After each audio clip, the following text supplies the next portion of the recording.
The sun beats down on Redemption Gulch, a merciless hammer on a dusty anvil. In the center of the town's meager square, a young woman is bound to the whipping post, her head bowed, a cascade of sun-bleached hair hiding her face from the jeering eyes of the righteous. She is Alara, the alcoholic's girl, and this is her penance for her father's latest drunken rampage and the debts he left in his wake. Her crime is his existence. A solitary rancher, Silas, guides his wagon through the town, his face a mask of grim indifference forged by years alone in the high country. He intends only to buy salt and flour, then disappear back into the silence of his homestead. But he stops, his gaze caught by the cruel spectacle. He sees the saloon owner, Jedediah Croft, preening before the crowd, proclaiming this a just lesson. And he sees the girl, still as stone, enduring it all. They faced harsh judgment, but someone saw their true value. Before this story unfolds, tell us, have you ever stood up for someone unfairly judged? If you believe in looking beyond the surface, hit like and subscribe. The townsfolk see a sinner's spawn, a piece of refuse to be made an example of. Silas sees the tremor in her bound hands, the raw chafe of the rope on her wrists. He sees a thirst in her that has nothing to do with whiskey and a hunger that the town's scorn can never fill. He climbs down from his wagon, his movements deliberate, and a path clears before him. The crowd mistakes his hard gaze for agreement, but they are wrong. With a canteen and a piece of hardtack from his saddlebag, he is about to offer a different kind of judgment. He had not intended to stop for anything more than supplies. The dust of the long ride from his mountain ranch clung to his clothes, a second skin of gray grit. Silas kept to himself, a habit that had hardened into a way of life after his wife, Martha, was taken by the fever 5 years prior. The town of Redemption Gulch was a place of necessity, not comfort. Its people were quick to judge and slow to forget, and he had little use for either. But the sight of the girl tied to the post snagged on something deep inside him, a rusty hook in his soul. He recognized the particular brand of pious cruelty on the face of Jedediah Croft, the saloon owner who held court over the town's dregs and debtors. Croft's voice was slick with oil and self-satisfaction as he explained to any who would listen that this was what happened when a man's debts went unpaid and his daughter had nothing of value to offer in his stead. The crowd muttered its assent, a low hum of sanctimonious agreement. They saw Alara as an extension of her father, a vessel for his sins. Silas halted his horse, the creak of the wagon wheels loud in the sudden pocket of silence that followed him. He swung himself down, his worn leather boots making no sound in the thick dust. He ignored the stares, his focus entirely on the slight figure at the post. Her dress was patched and faded, her bare feet coated in grime. She hadn't made a sound, a fact that seemed to bother him more than any wailing would have. It was a silence of resignation, a surrender he found he could not abide. He walked past Croft without a glance, uncorking his canteen. The crowd parted, confused by his intent. He knelt before the girl, holding the canteen to her cracked lips. Her head lifted slowly, and for the first time, he saw her eyes. They were the color of a faded summer sky, washed out by fear and shame, but there was a flicker of something else in their depths, a spark of defiance not yet extinguished. She hesitated, her gaze darting from the water to the faces in the crowd. "Drink," Silas said. His voice was rough from disuse, like stones grinding together. She drank, her throat working convulsively. He broke off a piece of hardtack from the block he carried for the trail and pressed it into her hand. Her fingers, cold despite the oppressive heat, closed around it weakly. Croft stormed forward, his face purpling with indignation. "What do you think you're doing, rancher? This is town justice. She's a public disgrace." Silas rose to his full height, which was considerable. He wasn't a brawler, but his life of solitude and hard labor had carved him from granite. He looked Croft square in the eye. "She's a thirsty girl. That ain't justice. It's just plain mean. She's her father's problem. And he owes me $50. Croft spat, gesturing at the saloon. "Broke 3 chairs and a mirror. This is how he pays, by letting the town see the fruit of his worthless loins." The casual cruelty of the words settled the matter in Silas's mind. He looked from Croft's sneering face to Alara's bowed head. He'd come to town for supplies, for a winter's worth of flour and salt. But he was about to make a different kind of purchase. I'll take the debt, Silas said, the words coming out before he had fully formed the thought. Croft laughed, a short, ugly bark. You? You ain't got $50, Silas. Everyone knows you barely scratch a living from that rock pile you call a ranch. It was true. Silas had little coin. What he had was a good horse, a sturdy wagon, and the silver watch that had been his father's and his father's before him. It was his only connection to a past before the mountains, before Martha. He pulled it from his vest pocket, the silver warm from his body. It gleamed in the harsh sunlight. This is worth more than 50, he said, his voice level. Take it. And I take the girl. A gasp went through the crowd. Croft's eyes widened, then narrowed, calculating. He knew the watch. He'd offered to buy it from Silas for whiskey more than once. To take it now, for this, was a special kind of victory. He snatched the watch from Silas's palm. Done, Croft said with a greedy smile. The debt is paid. The girl is yours.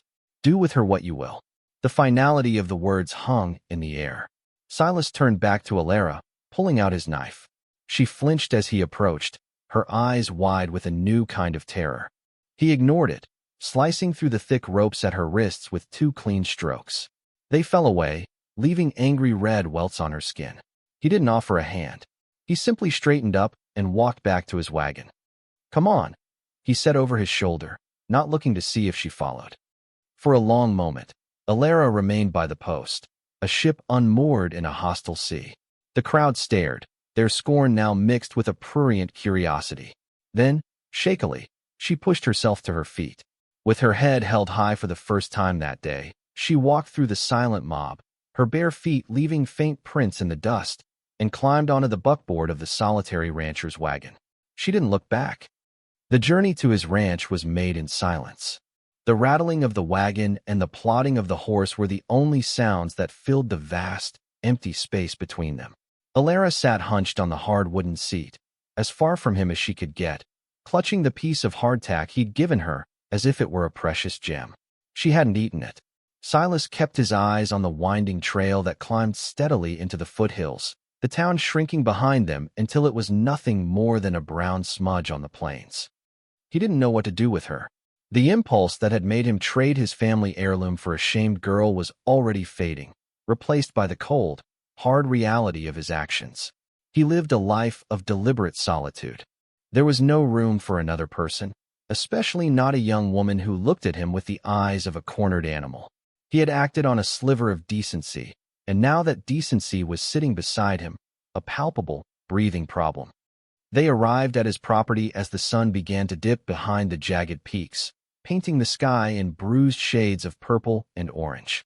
The ranch was little more than a small, sturdy cabin, a lean-to for the horse, and a few fenced-in acres of rocky pasture where a half-dozen hardy cattle grazed. It was a lonely, windswept place, but it was clean and orderly, a testament to a man who found solace in structure. Silas reined in the horse and set the brake. We're here.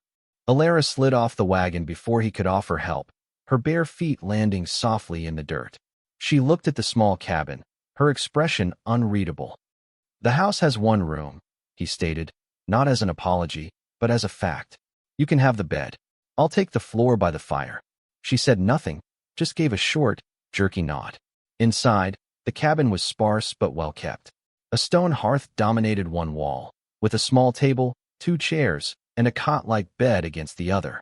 A stack of books sat on a crate next to the fireplace, a surprising sight. He lit a lantern, chasing the encroaching shadows into the corners.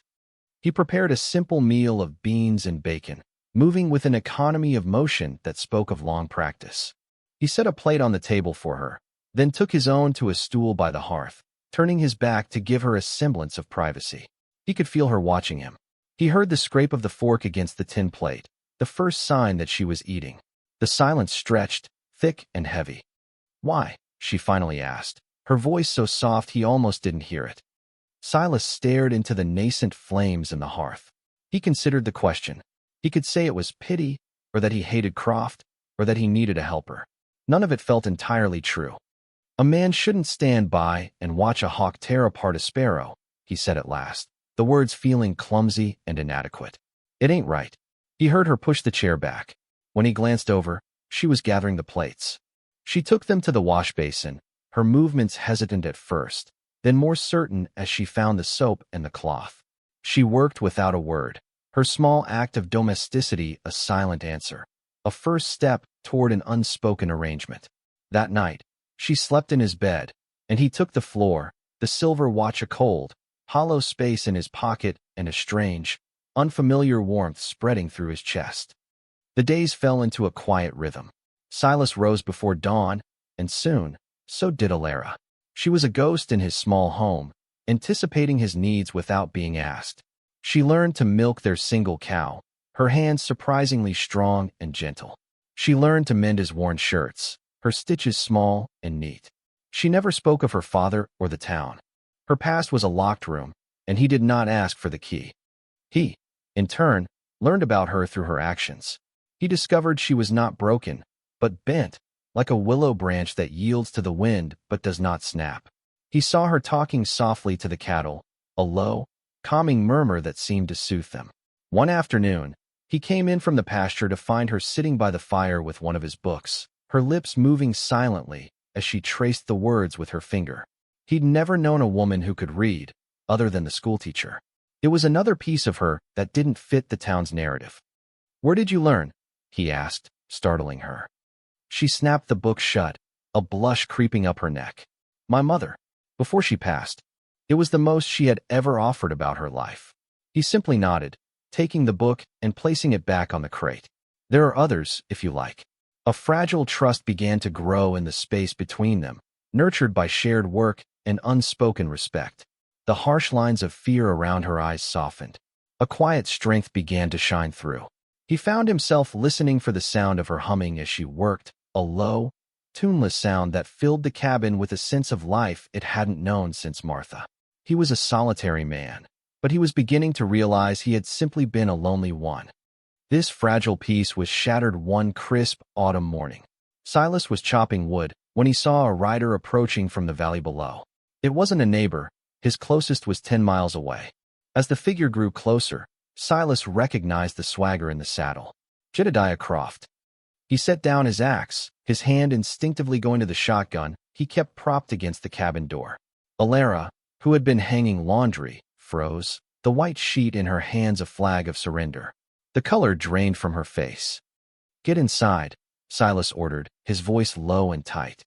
She hesitated, her eyes locked on the approaching rider. "Now, Alara." She fled into the cabin, shutting the door behind her. Croft reined his horse in a few yards away, a smug, proprietary look on his face. He wasn't alone. 2 other men from the saloon, burly and mean-looking, flanked him. "Silas," Croft called out, his tone falsely pleasant. "Just making a social call. See how you're getting on with your new property." He let the word hang in the air, a deliberate poison. "State your business, Croft," Silas said, his body a rigid line between the men and his home. "My business." Croft feigned surprise. "Why? I've come to correct a mistake. I've been thinking about our deal. That watch was a fine piece, but a man gets to thinking. $50 ain't near enough for a lifetime of service. I've had a better offer for the girl's indenture. A fella over in Blackstone County. I'm here to collect my property." Silas's grip tightened on the shotgun. "The debt was paid. She's not your property. She's not anyone's property." Croft laughed, a sound that grated on the mountain silence. "Oh, I think you'll find she is. Her father signed the papers himself this morning to clear his slate. She belongs to me, fair and square. Now, send her out before this gets unpleasant." The cabin door opened. Alara stepped out onto the porch, her face pale, but her chin high. She stood beside Silas, her shoulder nearly touching his. Her presence was a silent declaration. "I am not going with you," she said, her voice clear and steady, ringing with a strength Silas had never heard from her before. It was the voice of a woman, not a broken girl. Croft's smile faltered, his eyes narrowing into venomous slits. "You don't have a choice in the matter, girl. You'll do as you're told." He nodded to his men, who began to dismount, their intentions clear. This was the moment. All the quiet days, the shared meals, the tentative trust had led to this. It was no longer about a debt or a bad deal. It was about the home they had accidentally built, a sanctuary of 2 against a world that wished to tear it down. "You heard her," Silas said, his voice dropping to a dangerous calm. He didn't raise the shotgun, but his thumb rested on the hammer. She's not going. Are you willing to die for your father's whore, Silas? Croft sneered, reaching for the pistol at his hip. Before Croft could draw, Alara spoke again, her voice cutting through the tension. He is not my father, she said, looking directly at Croft. A father protects his children. He doesn't sell them for a bottle of whiskey. I have no father. Then she turned her gaze to Silas, and in that look was a world of unspoken understanding. This is my home. Her words were a shield. They were a weapon. They stripped away Croft's justifications, leaving only his ugly greed exposed. He looked from her defiant face to Silas's unyielding stance and saw that this was not the easy victory he had imagined. There would be blood spilled on this rocky soil, and some of it might be his. His bluster was built on intimidating the weak, not fighting a man with nothing left to lose and a woman who had finally found something to gain. This ain't over, Croft snarled, but the threat was hollow. He was a bully, and his bluff had been called. He waved his men back onto their horses. They cast uncertain glances at Silas and his shotgun before wheeling their mounts around. Silas and Alara stood together on the porch, watching them retreat down the mountain path until they were swallowed by the vast, indifferent landscape. The threat had passed. The air, which had been thick with menace, slowly cleared, leaving behind the clean, sharp scent of pine and the profound silence of the high country. He finally lowered the shotgun, the weight of it suddenly immense. He looked at Alara. She was trembling slightly, the aftermath of her courage, but she did not look away. The fear was gone from her eyes, replaced by a fierce, resolute light. She had faced down the man who represented all her shame and had not broken. He didn't know what to say. Words like, "Thank you," or "You were brave," felt small and inadequate. Instead, he simply reached out and took her hand. Her fingers were cold, but they curled around his, her grip surprisingly strong. It wasn't a gesture of passion, but of solidarity, a quiet acknowledgement of the battle they had just won together. They stood there for a long time, hand in hand, as the sun warmed their faces. The ranch, once his solitary refuge, now felt like a shared fortress. He had traded a silver watch, a piece of his past, for a chance at a future. He looked at the woman beside him, no longer the alcoholic's girl from the town post, but Alara, the keeper of his home, the quiet center of his world. And in the silent understanding that passed between them, he knew, with absolute certainty, that he had made the best deal of his life. He's not a solitary rancher anymore, and she is no longer defined by the disgrace forced upon her. Together, on their remote patch of earth, they have found something far more valuable than justice. They have found a home in each other. Thanks for watching. If you believe in compassion, overcoming prejudice, and finding love in unexpected places, give this story a like and subscribe for more. They found their justice and happiness. What part of their journey against prejudice touched you the most? Let us know below.